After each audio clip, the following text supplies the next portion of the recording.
দীর্ঘ ৪ বছর কল আছে, জল নেই। পুরনো পাইপ লাইনের উপরেই নতুন পাইপ বসানোকে কেন্দ্র করে জলের কাজ বন্ধ করে দিল এলাকাবাসী। ঘটনা নদিয়ার শান্তিপুর বেলগড়িয়া ২ নম্বর পঞ্চায়েতের তাঁতিপাড়া এলাকার। এলাকাবাসীর অভিযোগ, দীর্ঘ ৪ বছর ধরে বাড়িতে জলের লাইন আসলেও সরকারি জল এসে পৌঁছয়নি কয়েকশো বাড়িতে। উপরন্তু রাতের অন্ধকারে পুরনো পাইপ লাইনের উপর দিয়ে বসানো হচ্ছে নতুন পাইপ লাইন। তাতে ক্ষুব্ধ এলাকাবাসী। তাই গতকাল রাতেই পাইপ বসানোর কাজ শুরু করতেই কাজ বন্ধ করে দিলেন এলাকাবাসীরা। তাদের দাবি, যতদিন না পর্যন্ত তারা জল পাচ্ছেন এই পাইপ তারা বসাতে দেবেন না। তবে এলাকার কয়েকশো পরিবার বর্তমানে জল কিনে খেতে হচ্ছে তাদের। যদিও বা বাড়িতে রয়েছে সরকারি জলের পাইপলাইন, তাহলে কেন এতদিন পর্যন্ত তারা সরকারি জল থেকে বঞ্চিত থাকবে, তাই নিয়ে উঠছে প্রশ্ন। যদিও দীর্ঘ ৪ বছর জল না পাওয়ার কথা স্বীকার করে নিয়েছেন বেলগড়িয়া ২ নম্বর গ্রাম পঞ্চায়েতের প্রধান নিজেও। তবে পাইপ বসানোর কাজ সম্পর্কে তিনি জানান, ভালভের সমস্যা এবং ইঞ্জিনিয়াররা বলতে পারবেন কি কারণে নতুন পাইপ বসানো হচ্ছে। বিষয়টি তিনি খতিয়ে দেখে আশ্বাস দিয়েছেন সুরাহা হবে, এলাকাবাসীকে আশ্বাস দিয়েছেন তিনি। অপরদিকে রাজ্যের শাসক দল তথা প্রধানকে কটাক্ষ করতে ছাড়েনি বিজেপিও।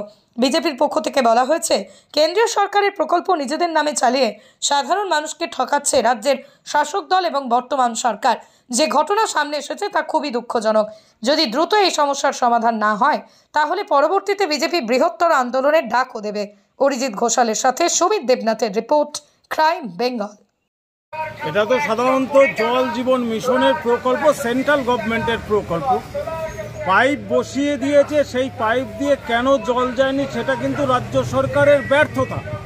কারণ প্রথমেই তো বোঝা উচিত ছিল, যখন পাইপ বসাচ্ছে সেন্ট্রাল গভর্নমেন্টের টাকার কাজ হচ্ছে, সেই টাকার কাজে দিয়ে তো পাইপটা গেছে, তো মানুষের বাড়িতে কল বসেছে, কলে জল নেই, সাধারণ মানুষ গ্রামবাসীরা তো অভিযোগ করবে, এটা সাধারণত নিয়ম। কিন্তু বর্তমান আজকে ৪ বছর ৫ বছর মাথায় এসে, অর্থাৎ আগামী পঞ্চায়েত বিধানসভা নির্বাচন ২৬ সালে আর ১ বছর মতন বাকি আছে, ঠিক তার আগেই নির্বাচনী প্রাককালে এরা পাইপের উপরে পাইপ বসাচ্ছে। এলাকার মানুষ সেটা মেনে নিচ্ছে না, এটাই স্বাভাবিক। কি বলবেন? এটা অভিযোগটা সত্য যে ৪ বছর ধরে জল পাচ্ছে না। এটা আমি ঠিক বলতে পারবো না যে কতদিন ধরে জল পাচ্ছে না। যতদিন ধরে ওখানে পাইপ লাইন শুরু হয়েছে, বাড়ি বাড়ি কলের যে কানেকশন হয়েছে, ততদিন ধরেই জল পাচ্ছে না। এই অভিযোগগুলো আমি অনেকবার শুনেছি। অনেক অভিযোগের ভিত্তিতে আমি ব্লকে পিএইচি থেকে যে মিটিংগুলো হয়েছিল, সেই মিটিংয়ে আমরা অভিযোগগুলো তুলে ধরি। তার জন্যই আবার নতুন করে টেন্ডার হয়ে কাজ শুরু হয়েছে।